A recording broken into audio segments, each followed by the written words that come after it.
Here Let's we go. get her started there, hey? Let's get it started. This is episode 1, season 5, Brant. Episode, overall, I believe this is episode like 46 or something like that, which means this season we are going to cross the 50 episode threshold. That's pretty amazing. That's pretty amazing. I look forward to that. 50 hours of us talking. It feels like it's hundreds of hours of us talking, but I think we've narrowed that down. That was the stuff we edited out. Yeah, they have no idea. That's next season, is all the cuttings. The B-side, the podcast B-side. I do have a whole reel full of Oh, that's right. Yeah. We were going to make a t-shirt with that, what that audio graphic looks like. Remember that? Yeah. Only audio people will know what it means, and it's going to be great. Yeah. Like, oh, that's an Okay, so we got that taken care of. You know, just for the little insight for the listener, that Brant and I had this big masterful plan in January to push this podcast off and really try to ramp it up. We love doing this, but like maybe we can get some bigger guests, maybe we can do some different things, but that's going to take some time. So maybe we'll just concentrate our efforts into one season this year and do it in the fall. Yep. Kind of fall into winter, so it would kind of track as our fall, spring, or our fall season. But we were not going to do a spring season, and then Brant had this brilliant idea about a couple weeks ago that he's like, "Hey, Drew, hey, Drew, we should just push season 5 up to the spring, and because I miss you, and we should do more podcast episodes." Do I have that right? Yeah. As the role reversal, I was still on par with recording stuff now to release in the fall, but you're like, no. I need to podcast. Let's do this. And I said, Well, Brant said, I'm along for the ride. So I changed my mind. We did it. Changed our minds. I changed my mind, and then I needed Brant to come along with me, and he did, because he's great. So here we are. Traditional spring season, season 5 of the I'm Listening podcast. Ladies and gentlemen, we are kicking off this season about changing our mind. I listened. I reflected. I thought about the outcomes, and I said, you know what? I'll go with you. I'll change my mind too. So we changed our mind, and here we are. What the hell does changing your mind have to do with listening?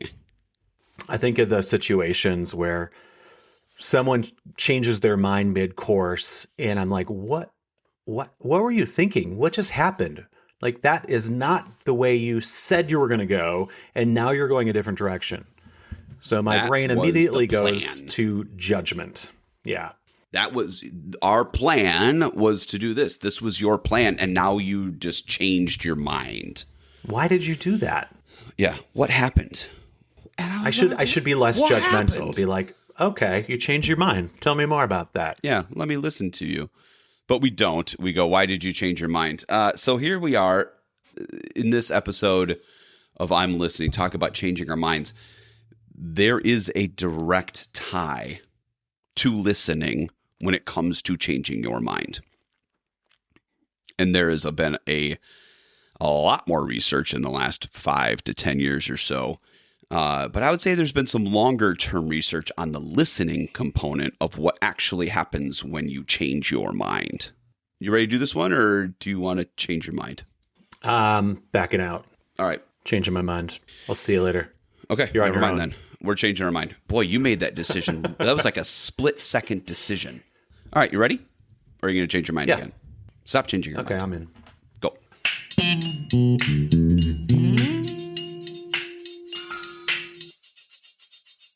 From conversations to the natural world to complete silence, so many of us focus on what's next rather than what is happening now. I'm Listening is a podcast that dissects the importance of listening. I'm Drew Richmond. And I'm Brant Christofferson. And this is I'm Listening, a podcast simply about the skill of listening. My name is Drew Richmond. I'm I'm the co-host of this podcast with Brant, and we are going to bring in our guest, Will. Ladies and gentlemen, Will. Will is I'm reading this, by the way, the mental faculty by which one deliberately chooses or decides a course of action. So, Will, you've been defined in that way that Brant just described you. More commonly, you might be defined as willpower or free will. Is that correct? Yes, yeah. Willpower is my stage name. I won't ask what stage. Oh, wait till Free Willy comes out.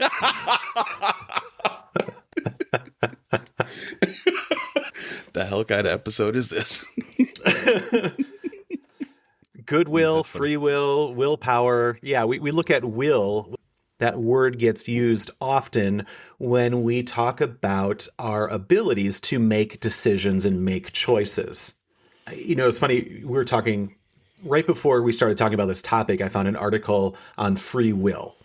And it was looking at the neuroscience behind free will and really going into, you know, we think we are rational, we make good decisions based on facts, when really we don't. We are creatures driven by habit, we are driven by emotion, and we have biases. Those, I would argue, are doing more of our decision making for us than we are cognitively, rationally thinking about them. A lot of those things that we think we are already going to do, our mind's kind of made up for us subconsciously. Yeah, there already is a path or a plan that's already occurred based off of your habits.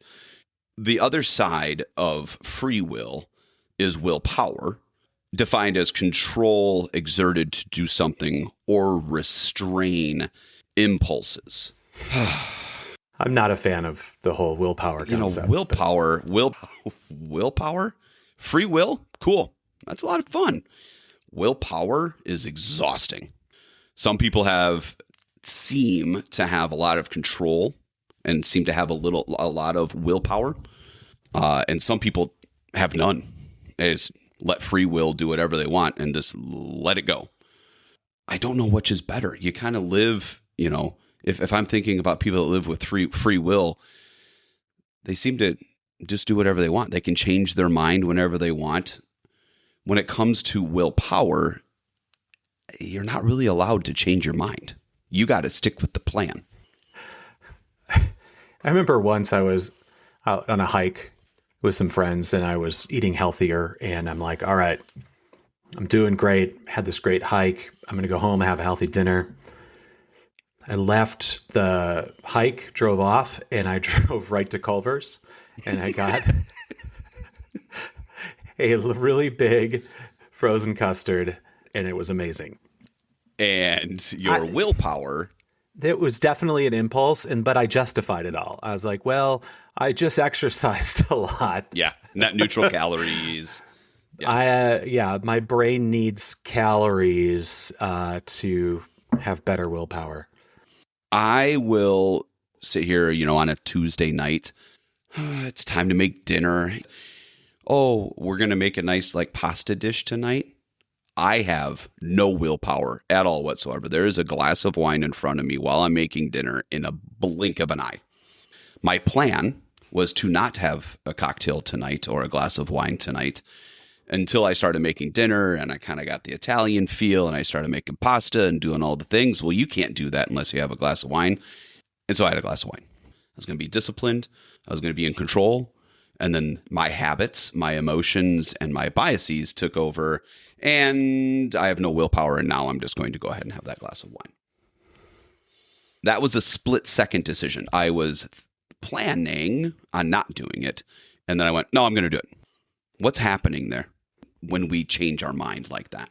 I think it's interesting, too, because it is with that comes that concept of willpower and I am in control, and all of a sudden, now you're not.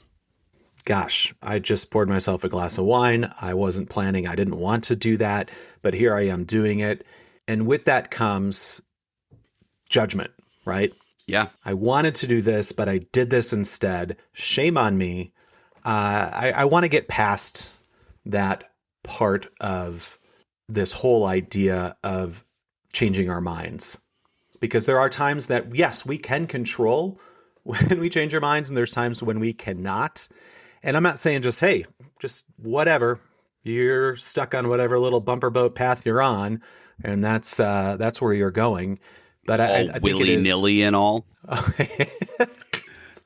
Sorry, Will. You're be right back. But I want to get into going a little deeper about what it means to change our minds, why we do it, why we don't, what motivates us, and how can we place ourselves intentionally to be better at changing our minds, and how do we listen to others when they change their minds?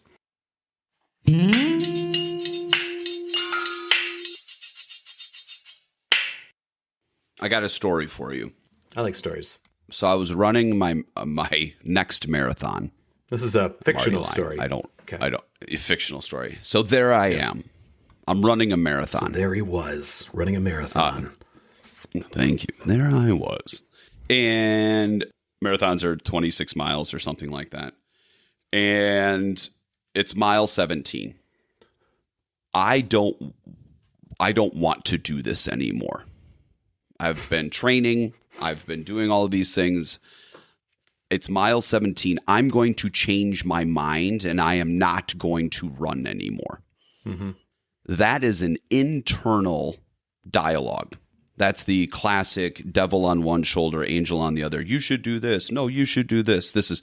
You're going to keep going. You need to keep going. No, I'm going to change my mind. I am not going to run anymore. Mile 17, I just start walking and I go, I'm done. I don't want to do this anymore. Yeah. What's happening internally that I just change my mind like that? Right? It's all this internal dialogue that's either this drive, grit, resilience, adaptability, all these things that keep pushing you mentally to keep going. That is a conversation that's happening inside of you. That's happening in your head. You are listening to yourself internally in terms of what is going to keep you going or to have you change your mind and not do that marathon anymore. That's a lot. And I would say that the internal dialogue that's happening, the listening to yourself, this is happening all day, every day. And how often we change our minds based off of what we're saying to ourselves or listening to ourselves happens constantly. I'm not going to have a glass of wine tonight. Oh, I'm making dinner. I am going to have a glass of wine tonight. And much like your custard after your hike, you can rationalize it in your own head all you want. It's going to be okay. It's made fresh. Daily. That's a lot. And it can be overwhelming. I was thinking about this after we had kind of storyboarded some of our conversation the other day. And my brain went into risk mitigation and risk management. That a lot of times when it comes to changing our mind, we are weighing out the risks and saying, okay, what is the risk if I do this? What is the risk if I do that? Is it worth the trade-off to do this? And we're really good, I think, at trying to talk ourselves into or out of something. For whatever reasons we do, we are managing the risk. This goes back to the negative bias that's built into our brains and into our chemistry, right? We've talked about negative bias before. That's just instilled in us instinctually as human beings. Yeah. To look over our shoulder, look out for the wild animal, look out for the fire, all those other things. Don't fall off the cliff. Everything's negative. Look out, don't blah, blah, blah, blah, Survival. blah. So, right. Yeah. So we are changing our minds, and we're trying to make the right decisions, but we are fighting this bias or this negative bias pretty consistently. And I think in your example of running a marathon, you say to yourself, okay, I know this hurts right now. We've done this before. We can do it again. Just keep going. Just one more step, one Just more keep block. going. We've got this. So there is that override of, okay, yes, this is uncomfortable, but I know I can keep going until it's not, right?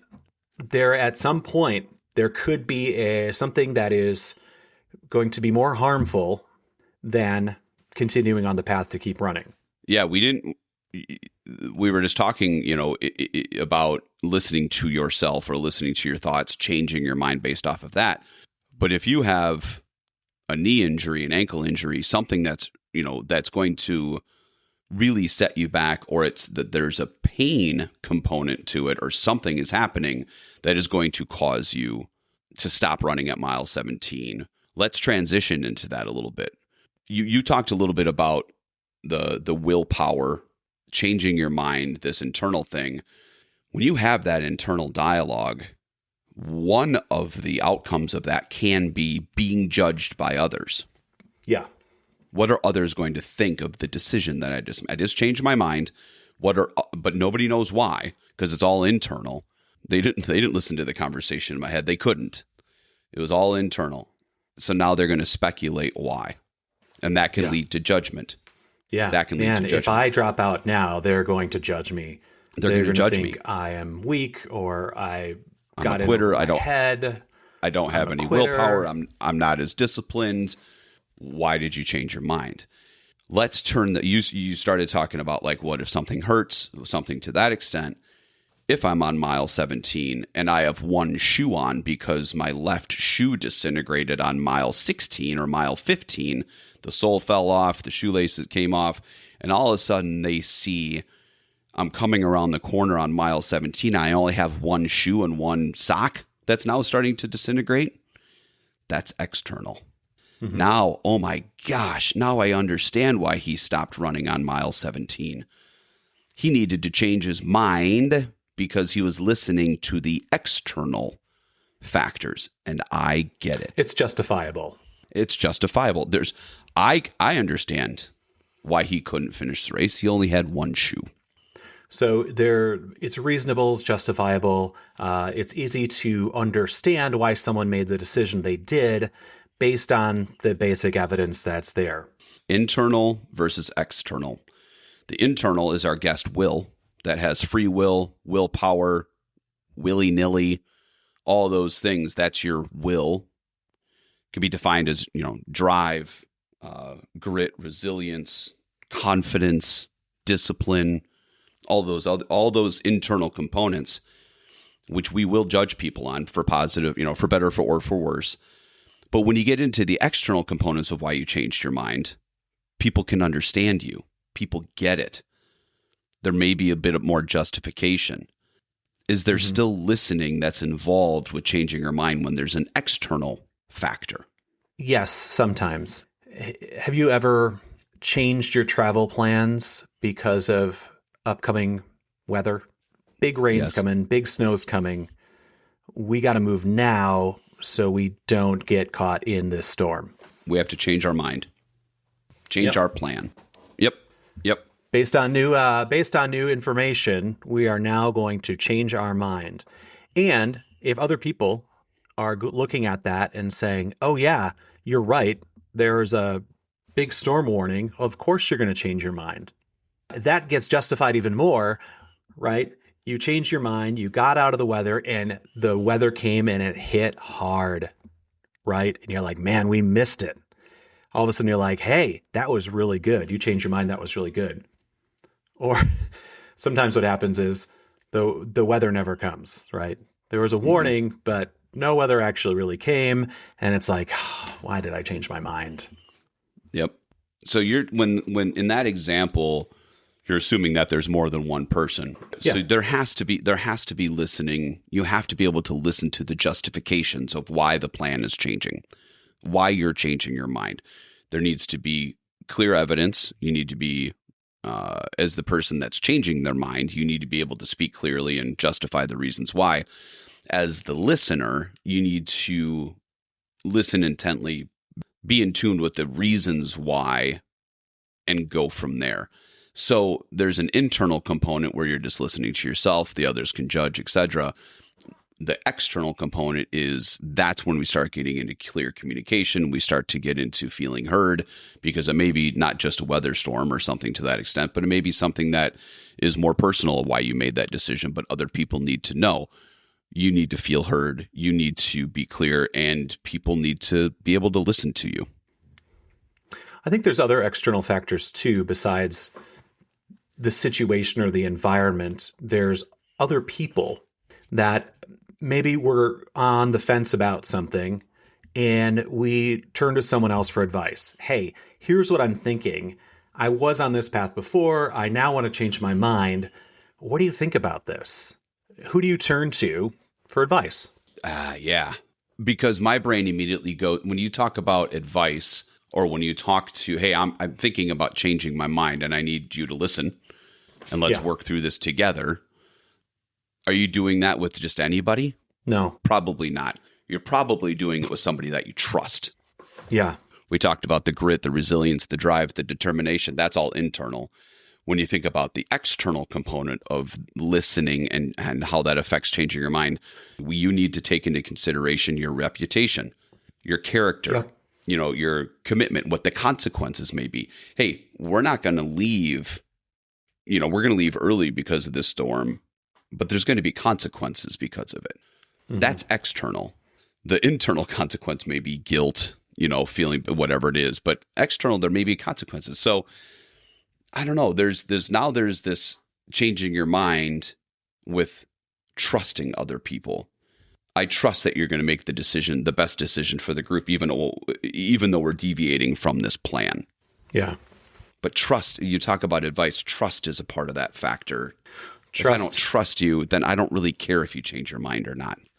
Yeah, then you could get into, I think on the other end of seeking out advice from someone you trust is hearing advice, unsolicited advice that of opinions or others around you, like, don't do it, mm-hmm. And all of a sudden you hear all this noise happening and you're like, wait a minute, maybe they're onto something. Maybe I need to listen to that. Maybe I should change my mind. That is a piece of the character. That is a piece of the reputation. That is your commitment. I'm committed to this. I'm committed to this. This is what we're going to do. And now you're going through and saying, actually, we're going to change our mind. We're not going to do that. That moment right there, do you have enough trust? Are you in good character? Are you in good standing? And if you change your mind, people will be like, that makes a lot of sense. He or she always makes really good decisions. We believe and trust in her. There's good character, all these other things. So we understand that needed to change, and that's fine. Those reasons made sense, and we're moving on. Mm-hmm. If you do that all of the time, you can have people like, well, I don't trust him or her anyway, because the decisions are constantly changing. I don't know what the plan is anyway. And that creates mistrust, because you can't listen to a person who's constantly changing their mind. So there is a balance to this as well. There is that piece of inconsistency, right? If consistent. That's a great word for it. Consistency or inconsistency. We look for patterns, right? When it comes to trusting someone, we go, okay, well, what's their track record? What's their history? What do they normally do in situations like this? And if I can't predict where you're going to go or what you're going to do, you're kind of a loose cannon to me. And I'm like, I don't know which way he's going. I'm not going to get close to that because I can't predict where he might go with this.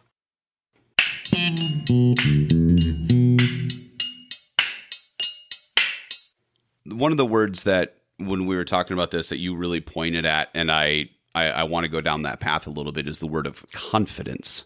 Yeah. And confidence is one that's really interesting because I think it's one of the only words that can be internal and external. Internal and external. So confidence. Like internally feeling confidence or externally looking confident? Yeah. Okay. Right? So I think internally you can have resilience. Maybe people would be like, well, he's very resilient. But confidence can be one that's probably usually a combination of all those things, of the grit, the determination, the resilience, but also the trust, the character, the predictability is this confidence piece. And I'm not talking about ego. I'm talking about just confidence. In confidence, I'm going to kind of define that a little bit. Of Confidence is your belief in your ability to get through something or do something. So if I have confidence, I'm like, you know what? I have experience in driving in bad weather. I feel good about how to navigate this situation. I know if I drive slow or X, Y, and Z, I've got this down. Yep. Overconfidence is I'm just fucking blazing through because I can, and who cares about the consequences? I think Right, I'm and everything's God. going to be fine. Yeah. Yep. And underconfidence is, oh my gosh, there's no way I can ever do anything like this ever. This is too much. Yep. So confidence is the believing in your ability to get things done or follow through on a task. So when you talk about somebody that's, they seem very confident, or that person's very confident, but I think that it's twofold. You can see it externally in the way that they talk, the way that they listen, the way that they act, their predictability, reputation, etc. But then also internally that they carry some of these traits of resilience and determination and all these other things that I think most people are striving for, that they have, willpower to say no, to stick with the plan, do all those other things. But if they do need to change their mind, it was a pretty confident decision they made internally, or I could see that we made this decision together and we were confident in it, or he or she was confident in it. I don't know. Confidence it's a weird thing. It can be very subjective, but I think it can also be objective, and maybe kind of carries that with, if you're going to change your mind and people are confident in you and you're confident in yourself, you probably do it pretty well, and you probably don't do it very often. Or when you do need to change your mind, it's for very good reasons. Mm-hmm. I think there are times when, we're vacillating, we're thinking about changing our minds, and we question our confidence. I'm not feeling that confident about this. I don't know if we should go through with it. Or am I being overconfident in this situation that I should choose this decision over the other one? Yeah. Let's talk science, because I think that it all gets tied together with science. There was a study, and let's see here, in 2017, the neuroscience of changing your mind. New findings suggest it's more complicated than scientists thought. Here's some quotes from it, which is interesting. Explains that when it comes to split-second decisions, which we use all of the time, made a split-second decision, the longer a decision has to take hold in the brain, the harder it is to reverse.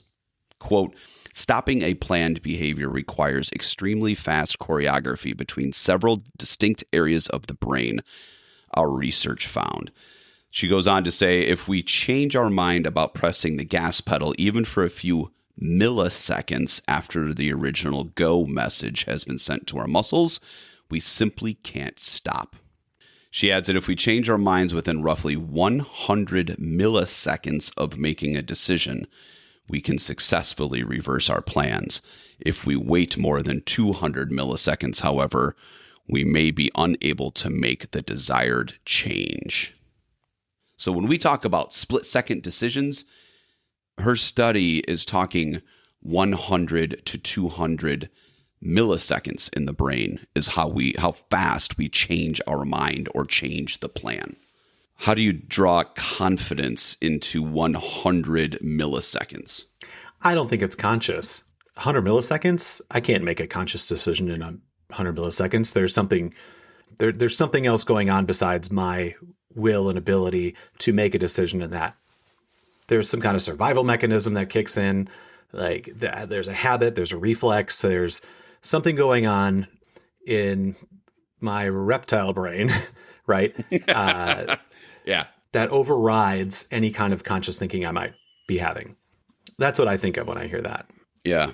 People in the room, when we talk about leadership, management, guidance, what have you, the people in the room that make those, quote, split-second decisions, and they're pretty good at it, mm-hmm. we tend to follow them a little bit more. Mm-hmm. People that make split-second decisions that aren't good at it, we tend to abandon them a little bit more. We don't want to follow that. Sure. So the split-second decision-making, boy, that's a whole nother thing. That means that they're listening to themselves in ways that either work out and we want to follow that, or they listen to themselves or their external factors in ways that don't usually work out, and we don't want to be a part of that anymore. It's inconsistent. There's trust being broken, et cetera, et cetera.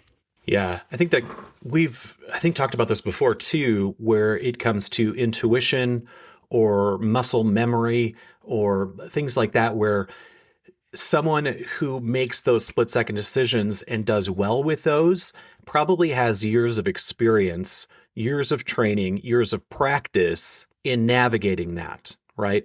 Yeah. Whereas if I don't have that experience or that practice or those years behind me, my ability to make those split-second decisions is not going to be as good. My results are not going to be as successful as someone who has that experience. That makes a lot of sense to me. And I can also draw a line between the internal dialogue experience and the external factor experience as well. And the confidence piece too. And the confidence piece. If I've got years of experience, there is a confidence that comes with that. Like, yes, this is familiar. I've done something like this before. I can make a decision to be able to get through this. Versus if I don't have the experience, I'm either going to come at that with lesser or underconfidence, being like, I don't have the ability to do this. Maybe that is just real. You don't have the ability to do it. Or you come into it with the brazen overconfidence of, let's do this. I can do it. And it's like, dude, you've never flown a plane before. What do you... Yeah, you've never run a marathon before. I don't think it's going to work out. Yeah. Yeah. So now it's mile 17 and you're quitting and everybody's going, well, he's never done this before. Yeah. And you're like, oh, was he thinking? wow, 17 miles is actually pretty good if you've never done this before. Good job. Good job. You changed your mind for all of the right reasons. Yeah. That's pretty funny.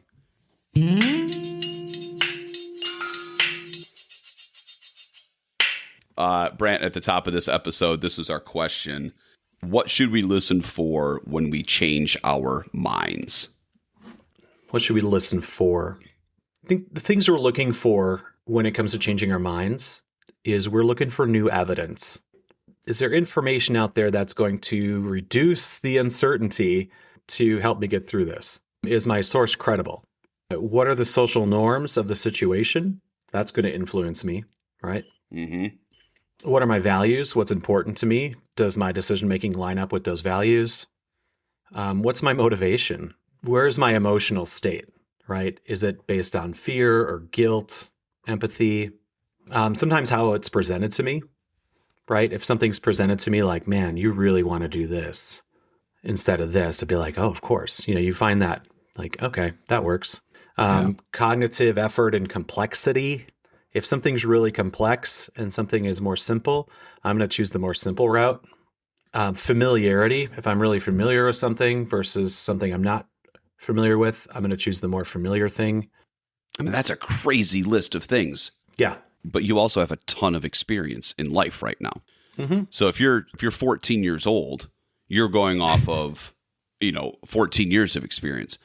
But if you're 66 years old, you might have a little bit more experience to be able to base that off of. You're changing your mind based off of internal dialogue and external factors that you have a lot more experience to rely on. Depending on the situation. If I'm 66 years old and I'm making a decision about social media, that 14-year-old's probably got just as much experience as I do. Right. So I think it's based on so that's situational. Yeah, it's situational. If I'm 66 and I've done a lot of driving, there's probably a lot of experience there, right? Versus the 14-year-old who's not got behind a wheel at all. Yeah. I think of this too, I'm trying to think of a situation where I've changed my mind before. I've got one, and I want to see if you can come up with one too. And I was trying to think of something very exciting or heroic or consequential or life-changing. And the one I came up with was when I went buying a new car. I used to have a Subaru Forester, and I really wanted to buy another Subaru Forester. Couldn't afford to buy a brand new one, so I was looking for something used. And they, at the time, were really hard to find a used Subaru Forester. So I am online. I am looking at all the different dealerships within 100 and 150 miles. I've got a spreadsheet of all of the cars, their mileage, the cost, how far away they were, all these pieces, right? And I finally found one. I'm like, this one here, it's 90 miles away. I'm going to drive over there to this Toyota dealership. They've got a used Forester, and I'm going to go buy this one. I've done all my homework. I've done all my research. This is a great price, great mileage. This is the car I'm looking for. I'm going to go buy that car. So drove 90 miles to this Toyota dealership and looked at the car. And the tires were pretty worn. I was like, can you put new tires on this? Like, these are pretty worn. They're like, yeah, we could throw that in for you.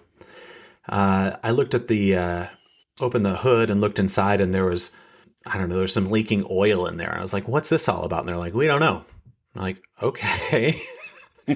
Like, I'm thinking this car is good. I took it for a test drive. It drove great. So I've got this. I'm like, okay, I can work with this. This is good. And they're like, hey, you should take a look at one of these Toyota RAV4s over here. I was like, why? I want the Subaru. Oh, just take a look. Okay. It's got lower mileage. It costs less. It's newer and in better shape. And it comes with their pre-certified, guarantee. I changed my mind pretty damn quickly and got a RAV4. Yeah. And pretty damn quickly, scientists will say that you did it within 200 milliseconds. Right? I probably did. I know consciously. The actual act of your brain going from Subaru to Toyota was 200 It was a split-second decision, even though you took in all of those factors. Yeah, but for many of them external. Months or weeks beforehand, I was on one track, and all of a sudden, bloop, everything just changed. Yep. It's curious because when we do stuff like that, we question ourselves, right? Sure. Like, well, why did I just do that? I that's not like me at all, but I chose that, and it makes sense. I'm curious what we do when we've got someone in our lives that makes a decision that is so different. How do we not judge them for doing something like that? Is it a good decision or a bad decision? I mean, if I made the decision, I'm always going to say it's a good decision. Maybe. I'll run with your example a little bit and say, was it a good decision that you bought the Toyota instead of the Subaru? Yeah. Yeah. Why do I say that? I say that because you just explained to me all the external components to it. I know you well enough that I could probably see how your internal conversation was going. Is this a good decision? I don't know if this is a good decision. I got to lean on the external stuff a little bit more, but I'm going to make this split decision. Is it determination? Is it follow through? The confidence to know that you also understand, it's a Toyota RAV4. There's probably a quality thing, et cetera, et cetera. The price is better. You've got the backups, right? The confidence to know that if things aren't working, you can go ahead and bring it back to them because they've got some sort of certification thing. Man, did you get home? Were you exhausted when you got home? I mean, that's a lot of work to go through all of that, internal and external, going through all this. You finally made the decision, which only took, according to science, 200 milliseconds to turn your brain to go Toyota. And here you are driving home a Toyota that you were not anticipating. Yeah, I had no regrets. No regrets. I was happy with it. I was exhausted, but yeah, no regrets. You changed your mind, but you were pretty good at it. You had all the things you need to change your mind. You had all the data you need, et cetera, et cetera. How about tattoo? Oh yeah, tattoos. So I have several, and I have not regretted any of them. I wish some of them were a little bit better than what the final product was, but that's not regret. That decision was made long before I got any of them, years in the making. I'm going to get a tattoo. I'm going to get a tattoo. I'm going to get a tattoo. I'm going to get this tattoo, this tattoo, this tattoo. Did it ever change, like, of what tattoo you thought you wanted versus what you ended up with? Nope. Not at all. Drew them out myself, had them in my mind, knew about them, thought about them for years. No regrets. Pure understanding. Why I got them. No regrets today. No regrets ever. And you want to talk about split-second decision-making. When there's a needle that's about to pierce your skin 1 billion times over the next hour. And if anybody that's out there listening to this has had a tattoo or has a tattoo, that sound when that when that machine clicks on and you hear the buzz, that's your point of no return. Like that is 100 milliseconds of I am moving forward with this plan. Yeah. And I'm sure there's plenty of people that they go, I'm going to get a tattoo. And that little gun turns on and they go in 200 milliseconds and go, I'm out. Not doing it. Bad decision. I'm changing my mind. I'm listening to not only external factors, but I'm also listening to this internal monologue that I got to get out of this situation. Be curious to hear from folks if you've ever changed your mind on a tattoo. Love to hear about it. Even if it's like I backed out last minute or I got the tattoo but then had it removed. I'd love to hear that story. Yeah. Yep. You know, we're looking at that with cars too, of the whole part of making a choice, but then having buyer's remorse.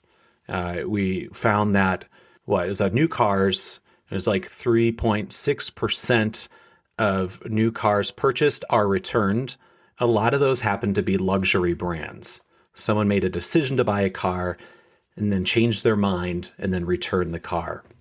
Yeah, we talked about that, like the 7 or 30 days money back guarantee, blah, blah, blah. You know, if you don't like this car, you can return it. No questions asked.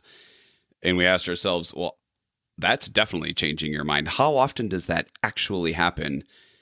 And your research showed that it was between 3 and 4% of the time that people actually go, oh, I don't want this car, and I'm actually going to return it within the window that they said that I could to get all of my money back. And this actually never happened. Yeah.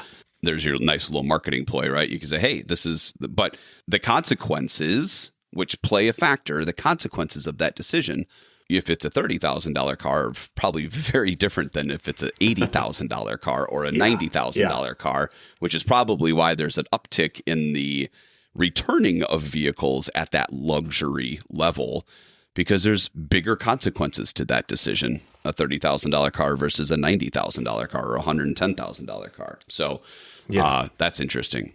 So if you're going through this and you're like, well, I'm going to change my mind. Well, hey, if you change your mind, it's no big deal. There's no consequence here.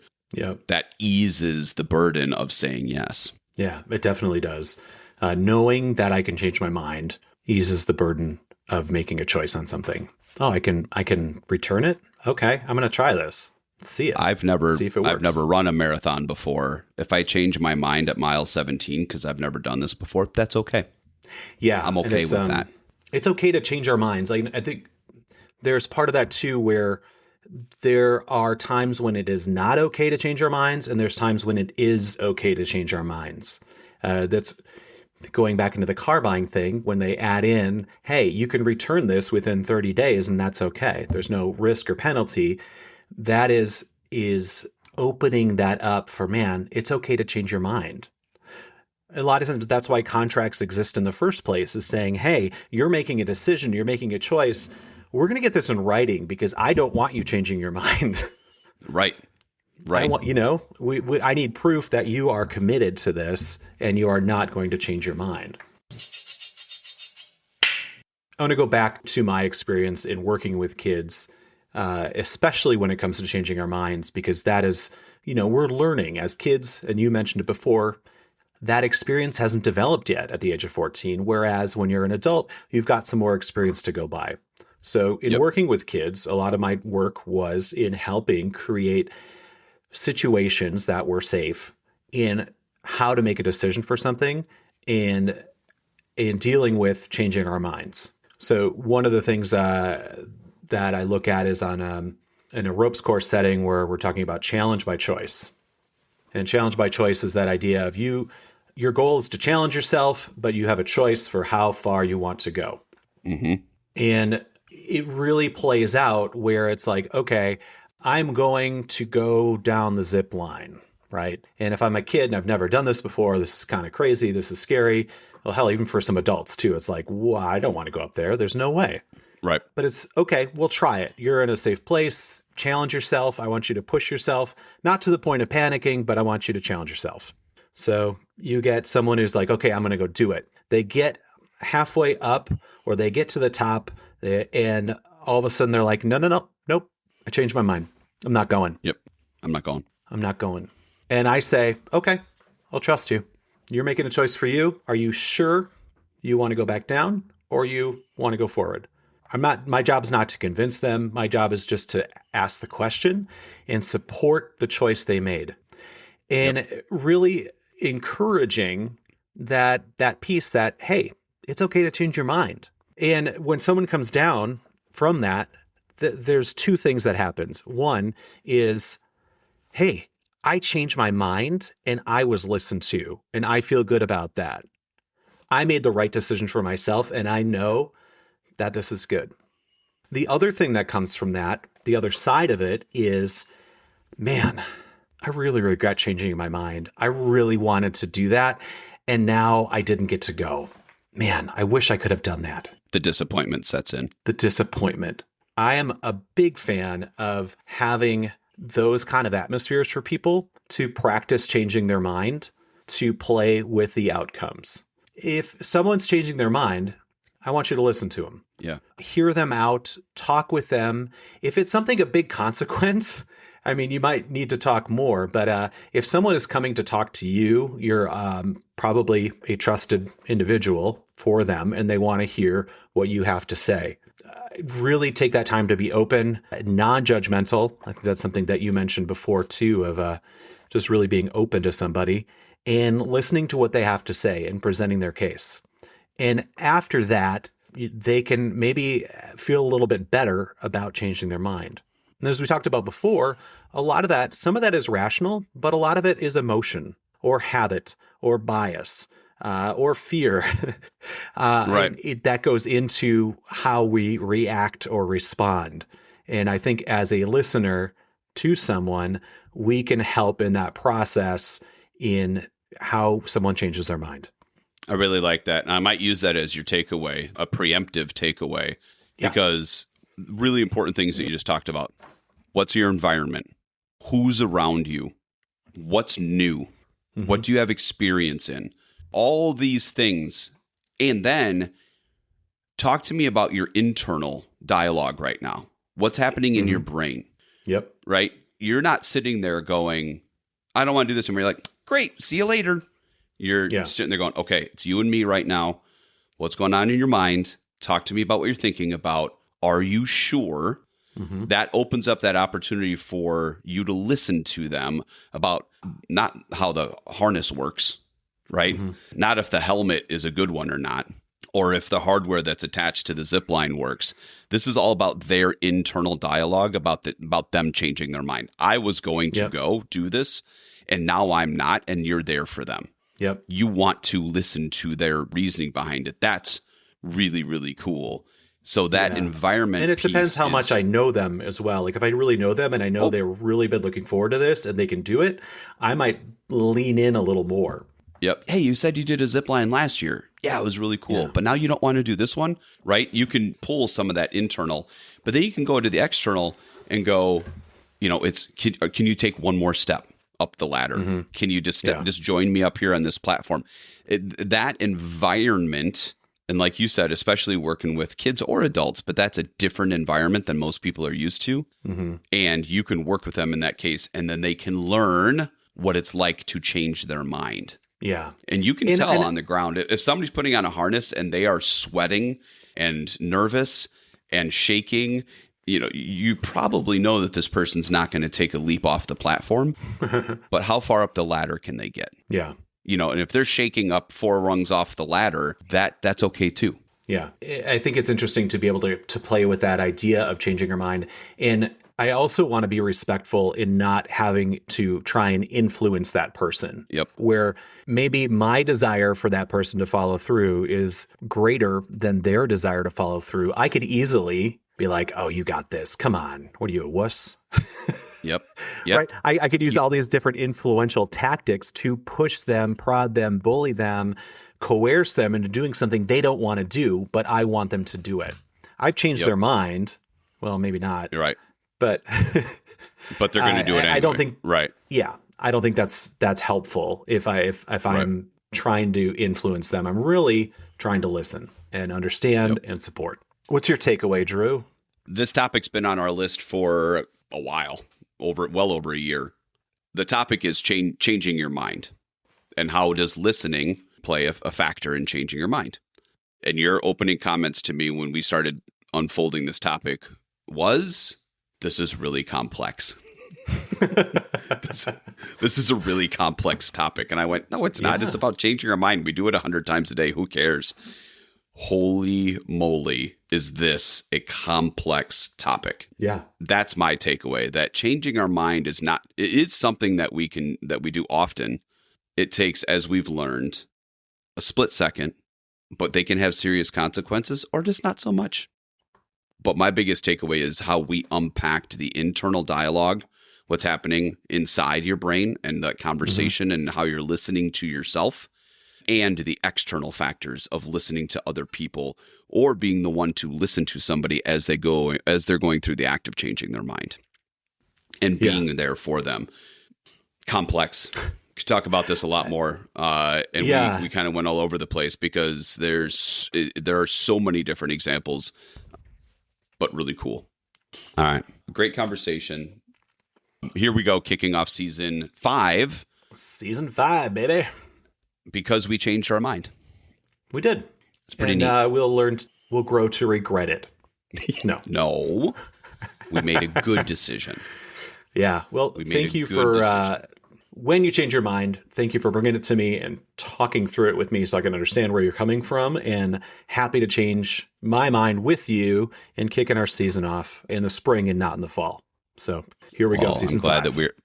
I'm glad there's some reputation and trust to go along with that, and I think we made a good decision.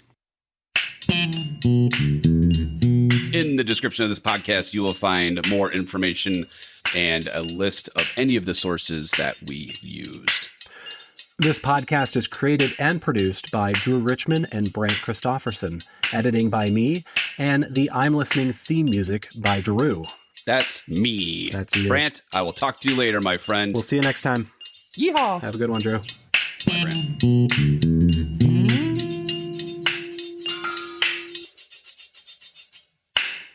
Now, we need to do a little YouTube thing. Oh, yeah. Hello, YouTubes. This is new.